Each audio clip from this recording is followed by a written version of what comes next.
जय श्री राम दोस्तों, अगर आप रामायण का बालकांड, अयोध्या कांड और अरण्या कांड की भाग 1, 2, 3 और 4 नहीं सुना तो जरूर सुने। रामायण का अरण्या कांड भाग 5 में हम इस कहानी के बारे में विस्तार से चर्चा करेंगे। 1. रावण द्वारा जटायु वध। 2. रावण और सीता संवाद। 3. राम की वापसी और विलाप। तो आइए कहानी आगे सुनते हैं। सीता की करुण पुकार सुनकर जटायु ने उस ओर देखा तथा रावण को सीता सहित विमान में जाते देख बोले, अरे रावण, तू एक पर स्त्री का अपहरण करके ले जा रहा है। अरे लंकेश, यह महाप्रतापी श्री रामचंद्र जी की भार्या है। एक राजा होकर तू ऐसा निंदनीय कर्म कैसे कर रहा है? राजा का धर्म तो पर स्त्री की रक्षा करना है। तू काम के वशीभूत होकर अपना विवेक खो बैठा है। छोड़ दे राम की पत्नी को। हे रावण, मेरे समक्ष तू सीता को नहीं ले जा सकता। प्राण रहते तक मैं सीता की रक्षा करूंगा। ठहर, मैं अभी आता हूँ तुझसे युद्ध करने। जटायु के इन कठोर अपमानजनक शब्दों को सुनकर रावण उसकी ओर झपटा जो सीता को मुक्त कराने के लिए विमान की ओर तेजी से बढ़ रहा था। विशालाकार दो पर्वतों की भांति वे एक दूसरे से टकराए। क्रुद्ध जटायु ने अपने पराक्रम से 2 बार रावण के धनुष को तोड़ डाला, उसके रथ को तहस नहस कर डाला और रावण के सारथी का वध कर डाला। उन्होंने मार मार कर रावण को घायल कर दिया। घायल होने के बाद भी रावण वृद्ध और दुर्बल जटायु से अधिक शक्तिशाली था। अवसर पाकर उसने जटायु की दोनों भुजाएं काट दी। पीड़ा से व्याकुल होकर मूर्छित हो वह पृथ्वी पर गिर पड़ा। जटायु को भूमि पर गिरते देख जानकी हा राम, हा लक्ष्मण कहकर विलाप करने लगी। रावण ने सीता को उसके केश पकड़कर उठा लिया और आकाशमार्ग से लंका की ओर उड़ने लगा। उस समय उन्नत भाल वाली, सुंदर कृष्ण केशों वाली, गौरवर्णा, मृगनयनी जानकी का सुंदर मुख रावण की गोद में पड़ा ऐसा प्रतीत हो रहा था जैसे पूर्णमासी का चंद्रमा नीले बादलों को चीरकर चमक रहा हो। सीता का क्रंदन सुनकर वन के सिंह, बाघ, मृग आदि रावण से कुपित होकर उसके विमान के नीचे उसके पीछे पीछे दौड़ने लगे। पर्वतों से गिरते हुए जलप्रपात ऐसे प्रतीत हो रहे थे मानो वे भी सीता के दुख से दुखी होकर करुण क्रंदन करते हुए अश्रु बहा रहे हों। श्वेत बादल से आच्छादित सूर्य भी ऐसा प्रतीत हो रहा था जैसे अपनी कुलवधू की दुर्दशा देखकर उसका मुख श्रीहीन हो गया हो। सब सीता के दुख से दुखी हो रहे थे।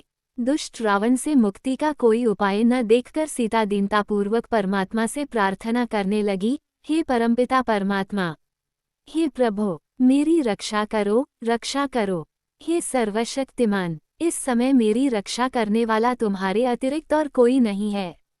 हे दया में, मेरे सतीत्व की रक्षा करने वाले केवल तुम ही हो।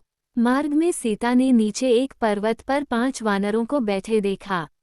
उनको देखकर सीता ने ये सोचकर कि शायद ये राम को मेरा समाचार बता सके, अपने सुनहरे रंग की रेशमी चादर में वस्त्र आभूषण बांधकर उसे उन वानरों के बीच गिरा दिया। तीव्र गति से उड़ने में व्यस्त रावण को सीता के इस कार्य का बोध नहीं हो पाया। वनों, पर्वतों और सागर को पार करता हुआ रावण सीता सहित लंकापुरी में पहुंचा। वहां उसने सीता को मय दानव द्वारा निर्मित सुंदर महल में रखा और क्रूर राक्षसियों को बुलाकर आज्ञा दी, मेरी आज्ञा के बिना कोई भी इस स्त्री से मिलने न पावे। ये जो भी वस्त्र, आभूषण, खाद्य पदार्थ मांगे वह तत्काल इसे दिया जाए। इसे किसी भी प्रकार का कष्ट नहीं होना चाहिए और न कोई इसका तिरस्कार करे। अवज्ञा करने वालों को दंड मिलेगा। इस प्रकार राक्षसनियों को आदेश देकर अपने महल में पहुंचा। वहां उसने अपने 8 शूरवीर सेनापतियों को बुलाकर आज्ञा दी, तुम लोग जाकर दंडक वन में रहो। हमारे जनस्थान को राम लक्ष्मण नामक 2 तपस्वियों ने उजाड़ दिया है। तुम वहां रहकर उनकी गतिविधियों पर दृष्टि रखो और उनकी सूचना मुझे यथाशीघ्र देते रहो। अवसर पाकर उन दोनों की हत्या कर डालो। मैं तुम्हारे पराक्रम से भली भांति परिचित हूँ, इसलिए उन्हें मारने का दायित्व तुम्हें सौंप रहा हूँ। उन्हें इस प्रकार आदेश देकर वह कामी राक्षस वासना से पीड़ित होकर सीता से मिलने के लिए चल पड़ा। दुख से कातर और राम के वियोग में अश्रु बहाती हुई सीता के पास जाकर रावण बोला, शोभने, अब उस राज्य से च्युत, दीन, तपस्वी राम के लिए अश्रु बहाना व्यर्थ है। राम में इतनी शक्ति कहाँ है कि यहाँ तक आने का मनोरथ भी कर सके। तू उसे विस्मृत कर दे। विशाललोचने, तू मुझे पति के रूप में अंगीकार ले। समुद्र से घिरे 100 योजन विस्तार वाले अपने इस राज्य को मैं तुझे अर्पित कर दूंगा। मैं, जो तीनों लोकों का स्वामी हूँ, तेरे चरणों का दास बनकर रहूंगा। मेरी समस्त सुंदर रानियां तेरी दासी बनकर रहेंगी। समस्त देव, दानव, नर, किन्नर जो मेरे दास हैं, तेरे दास बनकर रहेंगे। तेरे पहले के दुष्कर्म तुझे वनवास का कष्ट देकर समाप्त हो चुके हैं और अब तेरा पुण्यकर्म ही शेष रह गया है। अब मेरे साथ यहाँ रहकर समस्त प्रकार के पुष्पहार, दिव्य गंध और श्रेष्ठ आभूषण आदि का सेवन कर। सुमुखी, तेरा ये कमल के समान सुंदर, निर्मल और मनोहर मुख शोक से पीड़ित होकर शोभाहीन हो गया है, मुझे स्वीकार करके उसे पुनः शोभायमान कर। धर्म और लोकलाज का भय निर्मूल है, ये सब मात्र तेरे मिथ्या विचार हैं।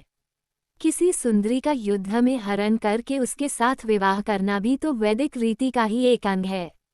इसलिए तू निश्चिंत होकर मेरी बन जा। मैं तेरे इन कोमल चरणों पर अपने ये 10 मस्तक रख रहा हूँ, मुझ पर शीघ्र कृपा कर। रावण के इन वचनों को सुनकर शोक से कष्ट पाती हुई वैदेही अपने और रावण के बीच में तिनके का उठ करके बोली, हे नराधम, परम पराक्रमी, धर्मप्रायण एवं सत्यप्रतिज्ञा दशरथनंदन श्री रामचंद्र जी ही मेरे पति हैं। मैं उनके अतिरिक्त किसी अन्य की ओर दृष्टि तक भी नहीं कर सकती। यदि तूने मुझे बलपूर्वक मेरा अपहरण किया होता तो अपने भाई खर की तरह जनस्थान के युद्धस्थल पर ही मारा गया होता, किंतु तू कायरों की तरह मुझे चुरा लाया है। तेरे इस अनर्गल प्रलाप से ऐसा प्रतीत होता है कि अब लंका सहित तेरे विनाश का समय आ गया है। तू इस भ्रम में मत रह कि यदि देवता और राक्षस तेरा कुछ नहीं बिगाड़ सके तो राम भी तुझे नहीं मार सकेंगे। उनके हाथों से ही तेरी मृत्यु निश्चित है। अब तेरा जीवनकाल समाप्त प्राय हो चुका है। तेरे तेज, बल और बुद्धि तो पहले ही नष्ट हो चुके हैं, और जिसकी बुद्धि नष्ट हो चुकी होती है उसका विनाशकाल दूर नहीं होता। अरे राक्षसाधम, तू महापापी है, इसलिए मेरा स्पर्श नहीं कर सकता। तूने कभी सोचा भी है कि कमलों में विहार करने वाली हंसिनी क्या कभी कुक्कुट के साथ रह सकती है? तू मेरे इस संज्ञा शून्य जड़ शरीर को बांध कर रख ले या काट डाल, पर मैं कलंक देने वाला कोई भी निंदनीय कार्य नहीं कर सकती। सीता के कठोर एवं अपमानजनक वाक्य सुनकर रावण कुपित होकर बोला, हे मनोहर हास्य वाली भामिनी, मैं तुझे 12 माह का समय देता हूँ। यदि 1 वर्ष के अंदर तू स्वेच्छापूर्वक मेरे पास नहीं आई तो मैं तेरे टुकड़े टुकड़े कर दूंगा। फिर वह राक्षसनियों से बोला, तुम इसे यहाँ से अशोक वाटिका में ले जाकर रखो और जितना भय और कष्ट दे सकती हो दो। लंकापति रावण की आज्ञा पाकर राक्षसनियां सीता को अशोक वाटिका में ले गईं। अशोक वाटिका एक रमणीय स्थल था, किंतु पति वियोग और निशाचरी दुर्व्यवहार के कारण सीता वहां अत्यंत दुखी थीं। सीता का अशोक वाटिका में प्रवेश जानकर पितामह ब्रह्मा देवराज इंद्र के पास आए और बोले, सदा सुख में पली हुई पतिव्रता महाभागा सीता पति के चरणों के दर्शन से वंचित होने के कारण दुख और चिंताओं से संतप्त हो गई हैं और प्राणयात्रा भोजन नहीं कर रही हैं। ऐसी दशा में निस्संदेह वे अपना प्राण त्याग कर देंगी। अतः तुम शीघ्र लंकापुरी में प्रवेश करके उन्हें उत्तम हविष्य प्रदान करो। ब्रह्मा जी के आज्ञानुसार इंद्र तत्काल लंकापुरी पहुँचे। उन्होंने निद्रादेवी की सहायता से समस्त राक्षसों को मोहित कर दिया। फिर वे सीता के पास जाकर बोले, हे देवी, आप शोक न करें, मैं शचीपति इंद्र राम की सहायता करूंगा। मेरे प्रसाद से वे विशाल सेना लेकर समुद्र पार करके यहाँ आएंगे। अतः तुम इस हविष्य को स्वीकार करो। इसे खा लेने पर तुम्हें हजारों वर्षों तक भूख और प्यास संतप्त नहीं कर पाएंगे। शंकित सीता ने उनसे कहा, मुझे कैसे विश्वास हो कि आप देवराज इंद्र ही हैं? इस पर देवराज इंद्र ने समस्त देवोचित लक्षणों का प्रदर्शन करके सीता की शंका का निवारण कर दिया। विश्वास हो जाने पर सीता बोली, यह मेरा सौभाग्य है कि आज आपके मुख से मुझे अपने पति का नाम सुनने को मिला। आप मेरे लिए मेरे श्वसुर दशरथ और पिता जनक के तुल्य हैं। मैं आपके हाथों से इस पायसरूप हविष्य दूध से बनी हुई खीर को स्वीकार करती हूँ। ये रघुकुल की वृद्धि करने वाला हो। इस प्रकार से इंद्र द्वारा प्रदत्ता हविष्य को खाकर जानकी भूख प्यास के कष्ट से मुक्त हो गईं और देवराज इंद्र राक्षसों को मोहित करने वाली निद्रा के साथ देवलोक को चले गए। मारीच का वध करके राम आश्रम की ओर लौट रहे थे तो पीछे से एक मादा सियार ने बड़े कठोर स्वर में चीत्कार किया। वन के मृग एवं पक्षी उनके बाईं ओर चलने और उड़ने लगे। इन अपशकुनों को देखकर राम का हृदय आशंकित हो उठा। उन्हें सीता के अशुभ की चिंता संतप्त करने लगी। इतने में ही उन्होंने मार्ग में लक्ष्मण को आते देखा। लक्ष्मण को देखकर उन्हें ऐसा प्रतीत हुआ कि किसी राक्षसी षड्यंत्र के फलस्वरूप सीता किसी कठिनाई में फंस गई है। चिंतित होकर उन्होंने लक्ष्मण से पूछा, लक्ष्मण, सीता कहाँ है? मैंने तुम्हें आदेश दिया था कि तुम सीता की रक्षा करना, तो तुम उसे अकेली कैसे छोड़ आए? वो किसी विपत्ति में तो नहीं फंस गई? वह जीवित होगी कि नहीं? शीघ्र बताओ, उसे क्या हुआ है? यदि वह जीवित नहीं होगी तो मैं भी अपने प्राण त्याग दूंगा। कहीं ऐसा तो नहीं है कि उस मायावी राक्षस ने हाँ लक्ष्मण कहकर तुम्हें भी भ्रम में डाल दिया है और तुम सीता को अकेली छोड़कर यहाँ दौड़ आए हो? अथवा सीता ने ही भ्रमित होकर तुम्हें यहाँ आने को विवश किया हो? ऐसा प्रतीत होता है कि राक्षसों ने अपने प्रतिशोध लेने के लिए ये चाल चली है और तुम इसमें फंस गए हो।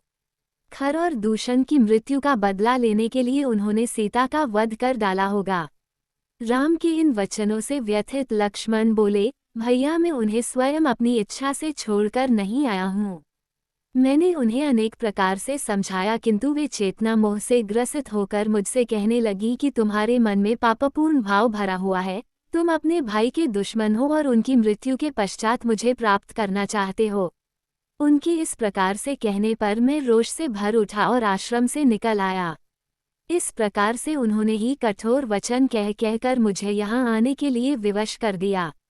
लक्ष्मण के वचनों को सुनकर राम ने कहा, सौम्य, तुम सीता को छोड़कर चले आए, ये तुमने अच्छा नहीं किया। सीता तो क्रोध में विक्षिप्त हो रही थी और क्रोध में भरी हुई नारी के मुख से कठोर वचन निकलना आश्चर्य की बात नहीं है। किंतु तुम तो समझदार हो, मेरे आदेश की अवहेलना कर तुम्हारा इस प्रकार से चले आना अनुचित है। चिंतित राम और लक्ष्मण जब अपने आश्रम पहुंचे तो उन्हें सीता कहीं दिखाई नहीं दी। उन्होंने समस्त पर्णशालाओं को देख डाला किंतु वे सभी सूनी मिली। जैसे हेमंत ऋतु के हिम से ध्वस्त होकर कमलिनी श्रीहीन हो जाती है, उसी प्रकार से पर्णशालाएं शोभाशून्य थीं। आश्रम के वृक्ष और पत्ते भी वायु में सनसनाकर दुख से रो रहे प्रतीत होते थे। मृगछाला और कुश इधर उधर बिखरे पड़े थे, आसन औंधे पड़े थे, वृक्षों के फूल पत्ते तथा कहीं कहीं टहनियां टूटी या अध टूटी पड़ी थीं। आश्रम का अस्त व्यस्त दृश्य देखकर राम विचार करने लगे, सीता का किसी ने हरण कर लिया अथवा किसी दुष्ट राक्षस ने उसे अपना आहार बना लिया। कहीं वह फूल चुनने तो नहीं गई या जल लाने नदी पर तो नहीं चली गई। जब सब ओर खोजने पर भी उन्हें सीता कहीं दिखाई न दी तो शोक के कारण उनकी आंखें लाल हो गईं। नदी नालों पर्वत कंदराओं में जा जाकर वे उन्मत्त की भांति आवाज दे देकर सीता की खोज करने लगे। अंत में उनकी उन्मत्तता इतनी बढ़ गई कि वे कभी कदम के वृक्ष के पास जाकर कहते, हे कदम, मेरी सीता को तेरे पुष्पों से बहुत स्नेह था, तू ही बता वह कहाँ है। कभी विल्व के पास जाकर उससे पूछते, हे विल्व विटप, क्या तुमने पीतवस्त्रधारिणी सीता को कहीं देखा है? इस प्रकार वे कभी किसी वृक्ष से, कभी किसी लता से और कभी पुष्प समूहों से सीता का पता पूछते। कभी अशोक वृक्ष के पास जाकर कहते, अरे अशोक विटप, तेरा तो नाम ही अशोक है, फिर तू सीता से मेरी भेंट कराकर मेरे शोक का हरण क्यों नहीं करता? फिर ताड़ के वृक्ष से कहते, तू तो सब वृक्षों से ऊंचा है, तू दूर दूर की वस्तुएं देख सकता है, देखकर बता क्या तुझे सीता कहीं दिखाई दे रही है? चुपचाप खड़ा न रह, यदि तू देखना चाहेगा तो तुझे वह अवश्य दिखाई देगी। इस प्रकार नाना प्रकार के वृक्षों से पूछ पूछ कर रामचंद्र विलाप करने लगे, हे प्राणवल्लभे जानकी, तू कहाँ छिप गई? यदि तू वृक्षों की ओट में छिपकर हंसी कर रही है तो मैं तुझसे प्रार्थना करता हूँ, तू प्रकट हो जा। देख, मैं तेरे बिना कितना व्याकुल हो रहा हूँ। अब बहुत हंसी हो चुकी, मैं हार मानता हूँ, मैं तुझे नहीं ढूंढ पा रहा हूँ, या तू सचमुच मुझसे रूठ गई है? हाँ सीते, बोल, जल्दी बोल, तू कहाँ है? इधर देख, तेरे साथ खेलने वाले मृग शावक भी तेरे वियोग में अश्रु बहा रहे हैं। सीते, तेरे बिना मैं जीवित नहीं रह सकता। मैं चाहता हूँ अभी तेरे वियोग में अपने प्राण त्याग दूं, किंतु पिता की आज्ञा से विवश हूँ। मुझे स्वर्ग में पाकर वे धिक्करेंगे और कहेंगे, तू मेरी आज्ञा की अवहेलना करके 14 वर्ष की वनवास की अवधि पूरी किए बिना ही स्वर्ग में कैसे चला आया। हाँ, मैं कितना अभागा हूँ जो तुम्हारे विरह में मर भी नहीं सकता। हाय जानकी, तुम ही बताओ, तुम्हारे बिना मैं क्या करूँ। बड़े भाई को विलाप करते देख लक्ष्मण ने उन्हें धैर्य बंधाते हुए कहा, हे नरोत्तम, रोने और धैर्य खोने से कोई लाभ नहीं होगा। आइए आश्रम से बाहर चलकर वनों और गिरी कंदराओं में भाभी की खोज करें। उन्हें वनों तथा पर्वतों में भ्रमण करने का चाव था। संभव है वहीं कहीं भ्रमण कर रही हूँ। ये भी संभव है कि गोदावरी के तट पर बैठी मछलियों की जल क्रीड़ा देख रही हूँ, या किसी भय की आशंका से भयभीत होकर किसी लता कुंज में बैठी हूँ। इसलिए हमारे लिए यही उचित है कि हम विषाद और चिंता को छोड़कर उनकी खोज करें। लक्ष्मण की युक्तियुक्त वचन सुनकर राम उसके साथ वनों, लताओं, गिरी कंदराओं आदि में खोज करने के लिए चले। उन दोनों ने समस्त वन, पर्वत, कंदरा आदि में खोज डाला, किंतु सीता उन्हें कहीं नहीं मिली। अंत में राम निराश होकर बोले, सौमित्र, यहाँ तो कोई ऐसा स्थान शेष नहीं बचा जहाँ हमने जानकी की खोज न की हो, परंतु हमें सर्वत्र निराशा ही हाथ लगी। अब ऐसा प्रतीत होता है कि मेरी सीता मुझे कभी नहीं मिलेगी। मैं वनवास की अवधि बिताकर जब अयोध्या लौटूंगा और माता कौशल्या पूछेगी कि सीता कहाँ है, तो मैं उन्हें क्या उत्तर दूंगा। मिथिलापति जनक को क्या मुंह दिखाऊंगा। वे जोर जोर से विलाप करने लगे, हे सीते, मैं तुम्हें कहाँ ढूंढूं। हे वनों के मृगों, क्या तुमने कहीं मृगनयनी सीता को देखा है। हे वनों की कोकिलों, क्या तुमने कहीं कोकिलाकंठी जानकी को देखा है। कोई तो कुछ बताओ, क्या सभी मेरे लिए निर्मोही हो गए हो। कोई नहीं बोलता, कोई नहीं बताता, कोई भी मुझसे बात करना नहीं चाहता। मैं काया हूँ जो अपनी भार्या की रक्षा न कर सका। थोड़ी देर मौन रहने के पश्चात वे फिर लक्ष्मण से बोले, हे सौमित्र, अब सीता के बिना मैं किसी को मुख दिखाने के लायक नहीं रहा। मैं अवधि पूर्ण होने पर भी अयोध्या नहीं जाऊंगा। तुम अब अयोध्या लौट जाओ। भरत से कह देना अब तुम ही अयोध्या का राज्य संभालो। मैं कभी नहीं लौटूंगा। माता कौशल्या से कहना कि किस प्रकार सीता का अपहरण हो गया और उसकी विरह व्यथा को न सह सकने के कारण राम ने आत्महत्या कर ली। अब तुम्हारे जाते ही मैं गोदावरी नदी में डूबकर अपने प्राण त्याग दूंगा। मैं इस संसार में सबसे बड़ा पापी हूँ, इसलिए तो मुझे एक के पश्चात एक अनेक दुख मिलते चले जा रहे हैं। पहले पिताजी का स्वर्गवास हुआ और अब सीता भी मुझे छोड़कर जाने कहाँ चली गई। घर बार और संबंधी तो पहले ही छूट गए थे। मुझे रह रहकर यह ध्यान आता है कि सीता राक्षसों के चंगुल में फंस गई है। वह भी रो रो कर अपने प्राण विसर्जित कर रही होगी। तुम कहते हो कि वन में या गोदावरी के तट पर गई होगी। ये सब मुझे बहलाने की बातें हैं। जो वनवास की इतनी लंबी अवधि में एक बार भी आश्रम से अकेली बाहर नहीं निकली, वह आज ही कैसे जा सकती है। अवश्य ही राक्षसों ने उसका अपहरण कर लिया है अथवा उसे अपना आहार बना लिया है।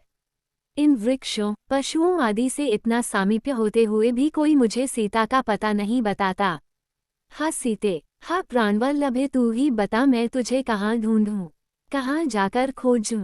दोस्तों, रामायण अरण्यकांड भाग 5 समाप्त हो गया है। अगर आप अरण्यकांड की भाग 6 सुनना चाहते हैं तो हमारे चैनल के साथ जुड़े रहिए। और अभी तक अपने चैनल को सब्सक्राइब नहीं किया तो चैनल को जरूर सब्सक्राइब करें और बेल आइकॉन को प्रेस करें। जय हिंद, जय भारत, भारत माता की जय।